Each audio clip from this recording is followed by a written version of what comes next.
যদি ওনার পর্দার মাইক্রোওয়েভ লাগে আমি আমার তরফ থেকে ওনাকে একটা মাইক্রোওয়েভ দিতে চাই এবং আমি প্রধানমন্ত্রীকে রিকোয়েস্ট করতে চাই যদি ওয়াশিং মেশিনটা উনি দেয়। উনি তো আমি মনে করি একজন বিজ্ঞ পার্লামেন্টারিয়ান, আবার নিজের থেকে অফারও দিয়ে দিলেন যে আমি সব দিয়ে দেব। ওনার কাছে চাইছে নাকি কেউ যে উনি দিবেন? Andalib Rahman Partho, point of order. জি মাননীয় স্পিকার, আপনাকে ধন্যবাদ। মাননীয় স্পিকার, আমি এই প্রথম পয়েন্ট অফ অর্ডারে দাঁড়ালাম এবং আমি জানি এটা সংসদের চলাকালীন বা সংসদ ব্যাপারে হতে হবে, এই জন্য আমি মনে করলাম যে এটা একটা ব্রডার কনটেক্সটে সংসদকে এফেক্ট করে। মাননীয় স্পিকার, আমরা অনেক কষ্টের পরে এই পার্লামেন্ট আমরা পেয়েছি এবং আমি আমার প্রথম স্পিচেও বলেছিলাম যে the best part of the parliament এই যে এখানে স্বৈরাচারের কোনো দোসর বা ফ্যাসিস্টের কেউ নেই।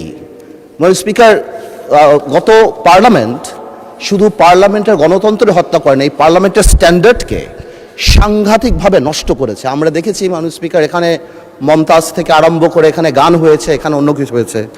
আমার কাছে মনে হচ্ছে যে ডাইরেক্টলি ওদিকে না গেলেও কিছু কিছু জায়গায় কিন্তু আমরা ওদিকে চলে যাচ্ছি। কারণ আমরা কিন্তু মেম্বার অফ পার্লামেন্ট ছাড়াও we are the ambassadors of the parliament. আমরা যখন বাইরে কোথাও যাই আমরা এই পার্লামেন্টকে রিপ্রেজেন্ট করি। মানে স্পিকার, কালকে পরশুদিন পার্লামেন্ট থেকে যাওয়ার পরে আমি অনেক টেলিফোন পাই এবং সেখানে আমি ডিফেন্ড করার চেষ্টা করি এবং ডেইলি স্টার নিউজ করে Jamaat MP demands washing machine, microwaves and curtains.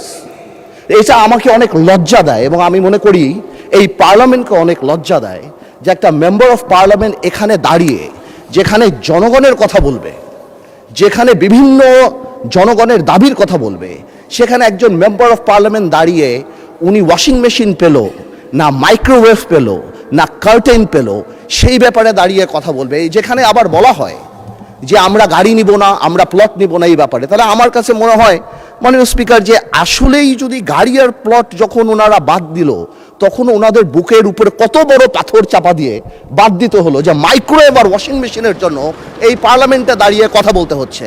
মাননীয় স্পিকার, আমার মনে হচ্ছে যে এই স্ট্যান্ডার্ড আর স্ট্যাচার আমাদেরকে মেনটেন করা উচিত এবং আমি বলবো আমাদের মাননীয় যারা আছেন ওনাদেরকে, স্পেশালি আমাদের বিরোধী দল, এবং এটা কালকে হয়তো আমাদেরকেও বলতে পারে, আমি জেনারেলি এটা বলছি যে উই মাস্ট, আমি শেষ করছি যে আমি খুব সিরিয়াসলি বলছি। তারপরে যদি আমার ভাই যেহেতু কমেন্ট করেছেন উনি চান আমি ওনাকে এম্বারাস না করে আগামীতে যদি ওনার পর্দার মাইক্রোওয়েভ লাগে আমি আমার তরফ থেকে ওনাকে একটা মাইক্রোওয়েভ দিতে চাই এবং আমি প্রধানমন্ত্রীকে রিকোয়েস্ট করতে চাই যদি ওয়াশিং মেশিনটা উনি দেয় এবং হোম মিনিস্টার থাকলে আমি বলতাম যে উনি পর্দাটা যদি কিনে দিয়ে ওনার সংসারটা আমরা গোছায় দিতে পারতাম, তারপরে যদি আমার পার্লামেন্টকে উনি এম্বারাস না করতো। আপনাকে ধন্যবাদ স্পিকার। মাননীয় নেতা, এরপরে আর বাড়াবাড়ি তো দরকার নেই। বিরোধী দলের নেতা আপনি তো এই সম্পর্কেই বলবেন তো? আচ্ছা বলেন। মাননীয় সদস্য পয়েন্ট অফ অর্ডারে দাঁড়িয়ে যে কথাগুলো বলেছেন আপনি তো প্রথমেই নাকচ করেছেন যে এটা পয়েন্ট অফ অর্ডারের বিষয় না। 2 নম্বর, একজন সদস্য তিনি সবার জন্য একটা বিষয় চেয়েছেন, আপনি রাইটলি বলেছেন যে এটা হাউজে না বলে এটার জন্য কমিটি আছে ওখানে বললেই হতো, কিন্তু তিনি এইটাকে সূত্র ধরে আবার আরেকটা যে গাড়ি বাড়ি সব নিয়ে আসলেন। উনি তো আমি মনে করি একজন বিজ্ঞ পার্লামেন্টারিয়ান, আবার নিজের থেকে অফারও দিয়ে দিলেন যে আমি সব দিয়ে দেব।